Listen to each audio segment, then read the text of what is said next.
ଜଗତରେ ପୃଥିବୀରେ ଯାହା ବି ଆମେ ଦେଖୁଛୁ, ସୂର୍ଯ୍ୟ, ଚନ୍ଦ୍ର, ନକ୍ଷତ୍ର, ପାହାଡ଼, ପର୍ବତ, ଗଛ, ଲତା, ସମୁଦ୍ର, କୀଟ, ପତଙ୍ଗ, ମନୁଷ୍ୟ, ପ୍ରାଣୀ ଯାହା ବି ଆମେ ଦେଖୁଛୁ, এই ସମସ୍ତ ବିଷୟ କିଏ ସୃଷ୍ଟି କରିଛନ୍ତି? ପ୍ରଭୁ ଯୀଶୁ ସୃଷ୍ଟି କରିଛନ୍ତି। ଆଉ ତେଣୁ ସେ ହେଉଛନ୍ତି ସୃଷ୍ଟିକର୍ତ୍ତା। এই କଥା ଆଜି ସାରା ମାନବ ସମାଜ ବା এই ଜଗତର ଲୋକମାନେ ଜାଣନ୍ତି ନାହିଁ, କିନ୍ତୁ ଈଶ୍ୱରଙ୍କ ବାକ୍ୟରେ ଲେଖାଯାଏ এই ସୃଷ୍ଟିକର୍ତ୍ତା ହେଉଛନ୍ତି ପ୍ରଭୁ ଖ୍ରୀଷ୍ଟ। Hallelujah, hallelujah. ଆଉ ସେ ଆପଣମାନଙ୍କୁ ଏବଂ ମୋତେ ମଧ୍ୟ ସେ ସୃଷ୍ଟି କରିଛନ୍ତି। ସେଟା ହେଉଛି ପ୍ରଥମ ବିଷୟ। ଯୀଶୁ ଖ୍ରୀଷ୍ଟ କିଏ ବୋଲି କହିଲେ ଆମେ କହିବା ଯୀଶୁ ଖ୍ରୀଷ୍ଟ ହେଉଛନ୍ତି ମୋର ଏବଂ ଆପଣଙ୍କର ସେ ସୃଷ୍ଟିକର୍ତ୍ତା ବା ଏ ଜଗତର ପୃଥିବୀର ସୃଷ୍ଟିକର୍ତ୍ତା ଅଟନ୍ତି। ଆଉ ଦ୍ୱିତୀୟ ବିଷୟ ହେଉଛି ଯୀଶୁ ଖ୍ରୀଷ୍ଟ ତ୍ରାଣକର୍ତ୍ତା ଅଟନ୍ତି। ହାଲେଲୁୟା। ଯୋଉଟା ଆମେ ପଢିଲୁ, ସେ ପୁତ୍ର ପ୍ରସବ କରିବେ, ତୁମେ ତାହାଙ୍କ ନାମ ଯୀଶୁ ଦେବ। ଆଉ ସେ ଆପଣ ସମସ୍ତ ଲୋକମାନଙ୍କୁ କ'ଣ କରିବେ? ପାପରୁ ପରିତ୍ରାଣ କରିବେ। Hallelujah, hallelujah. କାରଣ ତାହାଙ୍କ ଛଡ଼ା କାହାଠାରେ ପରିତ୍ରାଣ ନାହିଁ। ଯାହାଙ୍କ ଦ୍ୱାରା ପରିତ୍ରାଣ ପାଇବାକୁ ହେବ, ତା ଆକାଶ ତଳେ ମନୁଷ୍ୟମାନଙ୍କ ମଧ୍ୟରେ ଆଉ କୌଣସି ନାଁ ଦିଆଯାଇ ନାହିଁ। ଆଉ ସେଥିପାଇଁ ଈଶ୍ୱରଙ୍କ ବାକ୍ୟ କହେ ଯେ ଯୀଶୁ ଖ୍ରୀଷ୍ଟ ତ୍ରାଣକର୍ତ୍ତା ଅଟନ୍ତି। ହାଲେଲୁୟା।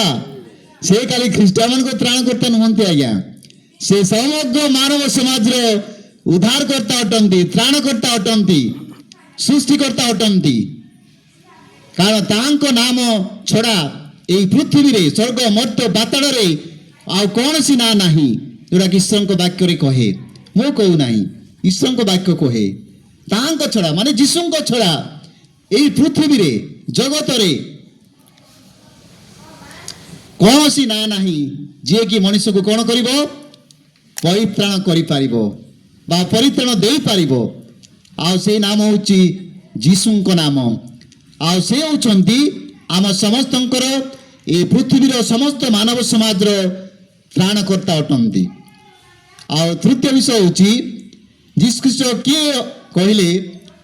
ଆଉ ସେ ହେଉଛନ୍ତି ବିଚାରକର୍ତ୍ତା ଅଟନ୍ତି। ହାଲେଲୁୟା। ସବୁ ଯଦି ଆମେ ପଢ଼ିବା ରାତି ପାଇଯିବ। ମୁଁ ସବୁ ରେଫରେନ୍ସ ରଖିଛି, ମାନେ ଲେଖା ହେଇଛି ଯେ ଯୀଶୁ ଖ୍ରୀଷ୍ଟ କିଏ? ଆଉ ସେ ହେଉଛନ୍ତି ବିଚାରକର୍ତ୍ତା। Hallelujah, hallelujah. ଯୀଶୁ ଖ୍ରୀଷ୍ଟ 2025 ବର୍ଷ ପୂର୍ବରୁ ଏହି ଜଗତରେ ସେ ଅବତରଣ କରିଥିଲେ, ଜନ୍ମଗ୍ରହଣ କରିଥିଲେ। ଆଉ ସେ ଆଉ ସାନ ହେଇକି ନାହାନ୍ତି, ସେ ଗୁହାଳ କୁଣ୍ଡରେ ନାହାନ୍ତି। ଆଉ ସେ ସାନରୁ ବଡ଼ ହେଲେ, ଏ ପୃଥିବୀରେ ଅନେକ କାର୍ଯ୍ୟ ସେ କଲେ। ଶେଷରେ ସେ କ'ଣ ହେଲେ? ନିଜ ଜୀବନ ସେ ବଳିଦାନ କଲେ, ତାଙ୍କୁ ସମାଧି ଦିଆଗଲା, କବରସ୍ଥ କରାଗଲା। ତୃତୀୟ ଦିନରେ ସେ ଉତ୍ଥିତ ହେଲେ, ଆଉ ସେ ସଦାରଣ କଲେ। ଆଉ ବର୍ତ୍ତମାନ ସେ ସ୍ୱର୍ଗରେ ଥାଇକି ଈଶ୍ୱରଙ୍କ ପିତାଙ୍କ ନିକଟରେ ଦକ୍ଷିଣ ପାର୍ଶ୍ୱରେ ବସିକି ଆଉ ସେ କ'ଣ କରୁଛନ୍ତି? ଆମ ସମସ୍ତଙ୍କ ପାଇଁ ସେ କ'ଣ କରୁଛନ୍ତି? ନିବେଦନ କରୁଛନ୍ତି। କାରଣ ସେ ପୁନର୍ବାର এই ଜଗତର ବିଚାର କରିବା ପାଇଁ ସେ ଆସୁଅଛନ୍ତି। Hallelujah, hallelujah. ସେ ହେଉଛନ୍ତି ଯୀଶୁ ଖ୍ରୀଷ୍ଟ। ସେ ଆଉ ଛୋଟ ନୁହନ୍ତି, ସେ ଜନ୍ମ ହେଲେ, ବଡ଼ ହେଲେ, ଆଉ ସେ ଦ୍ୱିତୀୟ ବାର এই ଜଗତକୁ କ'ଣ କରିବା ପାଇଁ ଆସୁଛନ୍ତି? ବିଚାର କରିବା ପାଇଁ ଆସୁଛନ୍ତି। ପ୍ରିୟ ବନ୍ଧୁଗଣ, ଆଉ ସେ ସମସ୍ତଙ୍କର ବିଚାର କରିବେ, କାହାକୁ ମଧ୍ୟ ସେ ଛାଡ଼ିବେ ନାହିଁ। କେଉଁ ପାଷ୍ଟରକୁ ନାହିଁ କି କେଉଁ କାହାକୁ ନାହିଁ, ସମସ୍ତଙ୍କୁ ମାନେ ବିଚାର କରିବେ। ସେ ତାଙ୍କର କର୍ମ ଅନୁସାରେ ସେ ବିଚାର କରିବେ, ନ୍ୟାୟ ବିଚାର କରିବେ, କାହାର ମୁହଁ ଦେଖିକି ନାହିଁ। ଆଉ ସେ ନ୍ୟାୟକର୍ତ୍ତା ଅଟନ୍ତି। ଆଉ ସେ ବିଚାରକର୍ତ୍ତା ହେଇକି ଏ ଜଗତକୁ ସେ ପୁନର୍ବାର ସେ ଆସୁଛନ୍ତି। ପ୍ରିୟ ବନ୍ଧୁଗଣ, ଏ କଥା ଆଜି ଜଗତର ଲୋକମାନେ ଜାଣନ୍ତି ନାହିଁ ଯେ ଯୀଶୁ ଖ୍ରୀଷ୍ଟ କିଏ ବୋଲି କହିଲେ ସାଙ୍ଗେ ସାଙ୍ଗେ ସେମାନେ କହିବେ ଏ ଖ୍ରୀଷ୍ଟିଆନ ମାନଙ୍କର ଦେବତା। ଭୁଲ ବିଷୟ ଅଟେ। ସେ ସମଗ୍ର ମାନବ ସମାଜର, ପୃଥିବୀର ସୃଷ୍ଟିକର୍ତ୍ତା ଅଟନ୍ତି। ସେ ସମସ୍ତ ମାନବ ସମାଜର ପରିତ୍ରାଣକର୍ତ୍ତା ଅଟନ୍ତି। ସେ ପୃଥିବୀକୁ ଆଉ ଥରେ ଆସୁଥିବା ବିଚାରକର୍ତ୍ତା ଅଟନ୍ତି। ଏ କଥା ଆମେ ସମସ୍ତେ ଜାଣିବା ଦରକାର। 2025 ବର୍ଷରେ, 25 ବର୍ଷ ପୂର୍ବରୁ ଆଉ ଯୀଶୁ ଖ୍ରୀଷ୍ଟ ଏ ଜଗତକୁ ସେ ଆସିଥିଲେ। ସେ କ'ଣ ପାଇଁ ଆସିଥିଲେ? ସେ ଇଚ୍ଛା, ସେ ଯୋଜନାକୁ ଆମେ ଜାଣିବା ଦରକାର। ତାହା ମଧ୍ୟ ଈଶ୍ୱରଙ୍କ ବାକ୍ୟରେ ଲେଖାଯାଏ ଯେ ଯୀଶୁ ଖ୍ରୀଷ୍ଟ এই ଜଗତକୁ କ'ଣ ପାଇଁ ଆସିଥିଲେ? ତାର ବହୁତ ଉଦ୍ଦେଶ୍ୟ ଥିଲା, ଯୋଉଟାକି ଆମେ ପ୍ରଥମ ତିମୋଥୀ ତାର 1:15 ପାଷ୍ଟର ସେମାନଙ୍କୁ କହିଲେ ଯେ ପାପୀମାନଙ୍କୁ ପରିତ୍ରାଣ କରିବା ନିମନ୍ତେ ଯୀଶୁ ଖ୍ରୀଷ୍ଟ ଏ ଜଗତରେ ଅବତୀର୍ଣ୍ଣ ହେଲେ, ଏ କଥା ସତ୍ୟ ଓ ସର୍ବତ ଭାବେ ଗ୍ରହଣଯୋଗ୍ୟ। ଏ କଥା ଈଶ୍ୱରଙ୍କ ବାକ୍ୟରେ ଲେଖାଯାଏ। ପ୍ରଥମ କାରଣ ହେଉଛି ଯେ ପାପୀମାନେ ଯେପରି ପରିତ୍ରାଣ ପାଇବେ, ପାପରୁ ରକ୍ଷା ପାଇବେ, ଉଦ୍ଧାର ପାଇବେ, ପାପରୁ ମୋକ୍ଷ ପାଇବେ, କ୍ଷମା ପାଇବେ, ସେଥିପାଇଁ ଯୀଶୁ ଖ୍ରୀଷ୍ଟ এই ଜଗତକୁ ସେ ଆସିଥିଲେ। କାରଣ এই ଜଗତରେ ଯଦି ଆମେ ଦେଖିବା, এই ଜଗତରେ ଜଣେ ମଧ୍ୟ ଧାର୍ମିକ ଲୋକ ନାହାନ୍ତି। ମୁଁ କହେ ନା, ଈଶ୍ୱରଙ୍କ ବାକ୍ୟ କହେ, ଯେତେବେଳେ ଈଶ୍ୱର ସେ ଅନେଇଲେ ଜଗତରେ କିଏ ଜଣେ ଧାର୍ମିକ ଅଛନ୍ତି କି ନାହିଁ, ଦେଖିଲେ କିଏ ମଧ୍ୟ ନାହାନ୍ତି। ପାପ ନ କରି ସତ୍କର୍ମ କରେ ଏପରି ଜଣେ ସୁଦ୍ଧା এই ଜଗତରେ ଆଉ କିଏ ମଧ୍ୟ ନାହାନ୍ତି। ସମସ୍ତେ ପାପ କରି ଅଛନ୍ତି, ଈଶ୍ୱରଙ୍କର ମହିମାରୁ ଉଣା ପଡ଼ି ଅଛନ୍ତି। ଆଉ ସେଥିପାଇଁ ଯୀଶୁ ଖ୍ରୀଷ୍ଟ ପାପୀମାନଙ୍କୁ ପରିତ୍ରାଣ କରିବା ପାଇଁ এই ଜଗତକୁ ସେ ଆସିଥିଲେ। ଆଉ ସେଥିରେ ପାଉଲ ଲେଖୁଛନ୍ତି, ସେ ପାପୀମାନଙ୍କ ମଧ୍ୟରେ ମୁଁ ପ୍ରଧାନ।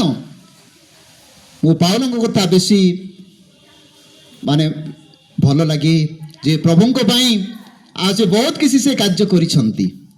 ସେ ନିଜ ଜୀବନକୁ ମଧ୍ୟ ସେ ବଳିଦାନ କରିଛନ୍ତି।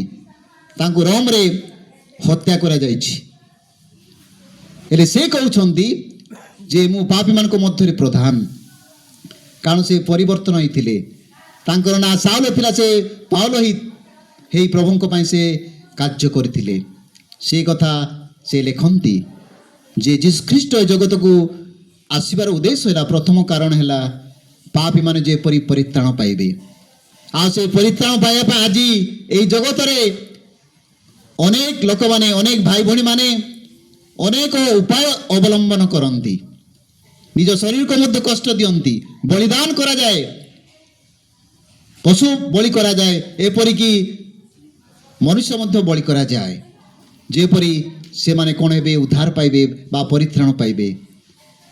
କିନ୍ତୁ ଯୀଶୁ ଖ୍ରୀଷ୍ଟଙ୍କ ଛଡ଼ା କିଏ ମଧ୍ୟ ଲୋକମାନଙ୍କୁ ପରିତ୍ରାଣ ଦେଇପାରିବେ ନାହିଁ। Hallelujah, hallelujah. ଆଉ ଦ୍ୱିତୀୟ ବିଷୟ ହେଉଛି ଯେ ଯାହା ହଜି ଅଛି ତାହା ଖୋଜି ରକ୍ଷା କରିବା ପାଇଁ ମନୁଷ୍ୟ ପୁତ୍ର এই ଜଗତକୁ ସେ ଆସିଥିଲେ। ହାଲେଲୁୟା। ଦିନେ ଆମେ ସମସ୍ତେ এই ଜଗତରେ ହଜି ଯାଇଥିଲୁ, ଅନ୍ଧକାର ମଧ୍ୟରେ ଥିଲୁ। ଯୀଶୁ ଖୋଜି ଖୋଜି ସ୍ୱର୍ଗରୁ এই ଜଗତକୁ ସେ ଓହ୍ଲାଇ ଆସିଲେ। ସେ ପିତା ତାଙ୍କର ଏକମାତ୍ର ପୁତ୍ର ଯୀଶୁ ଖ୍ରୀଷ୍ଟଙ୍କୁ এই ଜଗତକୁ ସେ ପ୍ରେରଣ କଲେ। କ'ଣ ପାଇଁ? ଆମେ ଜଗତରେ ପାପରେ ହଜି ଯାଇଥିଲୁ, ଅନ୍ଧକାର ମଧ୍ୟରେ ହଜି ଯାଇଥିଲୁ। ଆଉ ସେ ଆମକୁ ଖୋଜି ଖୋଜି ଆସିଲେ, ଆମେ ଯେପରି ରକ୍ଷା ପାଇବା। ସେଥିପାଇଁ ଈଶ୍ୱରଙ୍କ ବାକ୍ୟରେ ଲେଖାଯାଏ, ଲୁକ 19:10, ଆଉ ଯେତେବେଳେ ଯକ୍ଷ ଆଉ ସେ ହଜି ଯାଇଥିଲେ, ଯୀଶୁ କିଏ ତାହା ସେ ଜାଣିବା ପାଇଁ ଚେଷ୍ଟା କରୁଥିଲେ, ଲୁଚି ଲୁଚି ଚେଷ୍ଟା କରୁଥିଲେ। ଦିନେ ସେ ଗାଁ ଦେଇକି ଯେତେବେଳେ ଯୀଶୁ ଯାଉଛନ୍ତି, ଆଉ ସେ ଗଛରେ ଚଢ଼ିଲେ। ଆଉ ଯୀଶୁ ଜାଣିଛନ୍ତି ଯକ୍ଷ ତାଙ୍କୁ ଜଗିଛନ୍ତି। ଆଉ ସେ ଗଛ ପାଖକୁ ଯେତେ ପହଞ୍ଚୁଛନ୍ତି, ଉପରକୁ ନେଇ କହୁଛନ୍ତି, ଯକ୍ଷ ତମେ ଶୀଘ୍ର ଓହ୍ଲାଇ ଆସ, ଆଜି ଅବଶ୍ୟ ତୁମ ଘରେ ମୁଁ ଅତିଥି ହେବି। ଯକ୍ଷ କେବେ ଭାବିନଥିଲେ ଯୀଶୁ ଆମ ଘରକୁ ଆସିବେ। ଆଉ ସେ ତରତରିକି ଓହ୍ଲେଇ ତାଙ୍କ ଘରକୁ ନେଉଟି ଯାଉଛନ୍ତି। ଆଉ ତାଙ୍କୁ ପରିବେଷଣ କରିବା ପାଇଁ ଅନେକ କିଛି ଆୟୋଜନ ସେ କରୁଛନ୍ତି। ଯୀଶୁ ତାଙ୍କ ଘରେ ବସିଛନ୍ତି। ଆଉ ଯକ୍ଷ ସେ ଜଣେ କର ଆଦାୟ କରିଥିଲେ, ବହୁତ ଧନୀଶାଳୀ ବ୍ୟକ୍ତି ଥିଲେ, ଆପଣମାନେ ସମସ୍ତେ ଜାଣନ୍ତି। ଆଉ ସେତେବେଳେ ଯୀଶୁଙ୍କୁ ସେ କହୁଛନ୍ତି, ଯୀଶୁ ମୋର ଯେତେ ଧନ ଅଛି, ସମ୍ପତ୍ତି ଅଛି, ଅଧା ମୁଁ ଦରିଦ୍ରମାନଙ୍କୁ ଦାନ କରିବି। ଆଉ ଯାହାଠାରୁ ମୁଁ ଅନ୍ୟାୟରେ ଆଣିଅଛି ତାହା କ'ଣ କରିବି? 4 ଗୁଣରେ ଫେରେଇ ଦେବି। ହାଲେଲୁୟା। ସେଥିରେ ଯୀଶୁ କହୁଛନ୍ତି, ଆଜି এই ଗୃହରେ ପରିତ୍ରାଣ ଉପସ୍ଥିତ ହୋଇଅଛି, ହେ ମଧ୍ୟ ଜଣେ ଅବ୍ରାହ୍ମଙ୍କର ସନ୍ତାନ। ହାଲେଲୁୟା। କାରଣ ଯକ୍ଷ ଆଉ ସେ ଯୀଶୁଙ୍କୁ ଖୋଜୁଥିଲେ, ଜାଣିବା ପାଇଁ ସେ ଚେଷ୍ଟା କରୁଥିଲେ, ଯୀଶୁ କିଏ, କି ପ୍ରକାର ଲୋକ, ସେ କ'ଣ କରିପାରନ୍ତି। ଯେତେବେଳେ ଯୀଶୁ ତାଙ୍କ ଘରକୁ ଯାଇଛନ୍ତି, ବିରାଟ ପରିବର୍ତ୍ତନ ହେଇଛି। ଆଉ ଯୀଶୁ ତାଙ୍କୁ ଖୋଜିବା ପାଇଁ ସେ ଆସିଲେ। ଆଉ ସେ କହିଲେ, ଯୀଶୁ କହିଲେ ଆଜି ଏ ଗୃହରେ ପରିତ୍ରାଣ ଉପସ୍ଥିତ ଅଛି। ଇଏ ମଧ୍ୟ ଜଣେ ଅବ୍ରାହମଙ୍କର ସନ୍ତାନ। ସେଥିପାଇଁ ଯୀଶୁ ଖ୍ରୀଷ୍ଟ এই ଜଗତକୁ ସେ ଖୋଜି ଖୋଜି ଆସିଲେ। ଆଜି ଆମ ସମସ୍ତଙ୍କୁ ସେ ଖୋଜି ପାଇଛନ୍ତି। ଆଜି ଆମେ ତାଙ୍କର ସନ୍ତାନ ସନ୍ତତି ଦେବା ପାଇଁ ଆମମାନେ ସୁଯୋଗ ପାଇଛୁ। এই ଜଗତରେ ଅନେକ ଲୋକମାନେ ଅଛନ୍ତି ଯେଉଁମାନେ କି ଆଜି ହଜି ଯାଇଛନ୍ତି, ଆଉ ସେମାନଙ୍କୁ ଆଜି ପର୍ଯ୍ୟନ୍ତ ଯୀଶୁ ଆଉ ସେ ଖୋଜୁଛନ୍ତି। ଖୋଜିବା ପାଇଁ ଆଜି ଆମମାନଙ୍କୁ ସେ ଦାୟିତ୍ୱ ଦେଇଛନ୍ତି। ତମେ ଖୋଜି ଖୋଜି ଟିକେ ଆଣ ମୋ ପାଖକୁ ଆଣ। ସେ ଆମ ସମସ୍ତଙ୍କୁ ସେ ଦାୟିତ୍ୱ ଦେଇଛନ୍ତି। କାରଣ ଏ ଜଗତରେ ଅନେକ ଲୋକମାନେ ହଜି ଯାଇଛନ୍ତି, ଅନ୍ଧକାର ମଧ୍ୟରେ ଅଛନ୍ତି। ପ୍ରିୟ ବନ୍ଧୁଗଣ, ଦ୍ୱିତୀୟ ବିଷୟ, ତା ତୃତୀୟ ବିଷୟ, ଆଉ ଯୀଶୁ ଖ୍ରୀଷ୍ଟ ଆଉ ପିତାଙ୍କର ଇଚ୍ଛାକୁ ସେ ସାଧନ କରିବା ପାଇଁ ଜଗତକୁ ଆସିଥିଲେ। କାରଣ ପିତା ସେ ଚାହୁଁଥିଲେ ଯେ ତାଙ୍କର ଏକମାତ୍ର ପୁତ୍ର ଯୀଶୁ ଖ୍ରୀଷ୍ଟ ଜଗତକୁ ସେ ଯାଆନ୍ତୁ, ଆଉ ସେ ସମଗ୍ର ମାନବ ସମାଜ ପାଇଁ ନିଜର ଜୀବନକୁ ସେ ବଳିଦାନ କରନ୍ତୁ। ଏହା ଥିଲା ଈଶ୍ୱରଙ୍କର ପିତାଙ୍କର ଇଚ୍ଛା। ଆଉ ସେଥିପାଇଁ ସେ ତାର ଏକମାତ୍ର ପୁତ୍ର ଯୀଶୁ ଖ୍ରୀଷ୍ଟଙ୍କୁ ଏ ଜଗତକୁ ସେ ପ୍ରେରଣ କଲେ। ଶେଷରେ ଆଉ ସେ ମାନବ ରୂପ ଧାରଣ କରି ସେ ଜନ୍ମଗ୍ରହଣ କଲେ। ଆଉ ଶେଷରେ ସମସ୍ତ ମାନବ ସମାଜର ପରିତ୍ରାଣ କାରଣ ପାଇଁ ଆଉ ସେ ନିଜର ଜୀବନକୁ ସେ କାଲବରୀ କ୍ରୁଶରେ ସେ ବଳିଦାନ କଲେ। ପିତାଙ୍କ ଇଚ୍ଛାକୁ ସେ କ'ଣ କଲେ? ସାଧନ କଲେ। ପ୍ରିୟ ବନ୍ଧୁଗଣ, এই ଜଗତରେ ମଣିଷକୁ ପରିତ୍ରାଣ ଦେବା ପାଇଁ କୌଣସି ଈଶ୍ୱର, କୌଣସି ଲୋକ ବା କୌଣସି ଲୋକ ନିଜର ଜୀବନକୁ କେହି ବଳିଦାନ କରିନାହାନ୍ତି ବା ଜୀବନକୁ ବା ପ୍ରାଣକୁ କିଏ ମଧ୍ୟ ଦେଇନାହାନ୍ତି। କେବଳ ଏକମାତ୍ର ଈଶ୍ୱର ଆଉ ଯିଏକି ଯୀଶୁ ଖ୍ରୀଷ୍ଟ ସମଗ୍ର ମାନବ ସମାଜକୁ ସେ ପରିତ୍ରାଣ ଦେବା ପାଇଁ ଆଉ ସେ ପିତାଙ୍କର ଇଚ୍ଛାକୁ ସେ ସାଧନ କଲେ ବା ନିଜର ଜୀବନକୁ ସେ କାଲବରୀ କ୍ରୁଶରେ କ'ଣ କଲେ? ବଳିଦାନ କଲେ। ହାଲେଲୁୟା, ହାଲେଲୁୟା, ବୋलो ଈଶୁ ମହାରାଜ କି ହାଲେଲୁୟା। ଅନେକ କାରଣ ଅଛି। ପାଷ୍ଟର କହୁଥିଲେ ଆଉ ସେ ସେବା ପାଇବାକୁ ଆସିନଥିଲେ, ସେ ସମସ୍ତଙ୍କ ପାଇଁ ସେ ସେବା କରିବା ପାଇଁ ଆସିଥିଲେ।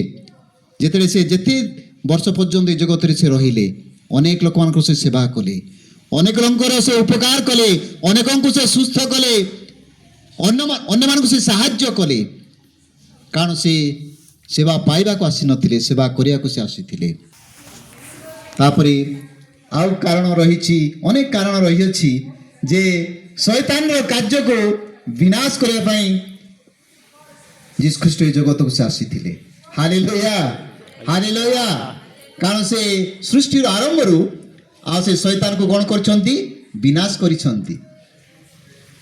ଆଉ ସେ ତାଙ୍କୁ ଶାପ ଦେଇଛନ୍ତି, ତୁମେ ତାର ମଣିଷର କ'ଣ ଗଇଠିକି କ'ଣ ଆଘାତ କରିବ, ଆଉ ତମେ ଆଦମ କ'ଣ କରିବ? ମସ୍ତକ କ'ଣ କରିବ? ଚୂର୍ଣ୍ଣ କରିବ। ଆଉ ସେ ସୃଷ୍ଟିର ଆରମ୍ଭରୁ ଆଉ ସେ ଶୈତାନକୁ କ'ଣ କରିଛନ୍ତି? ବିନାଶ କରିଛନ୍ତି।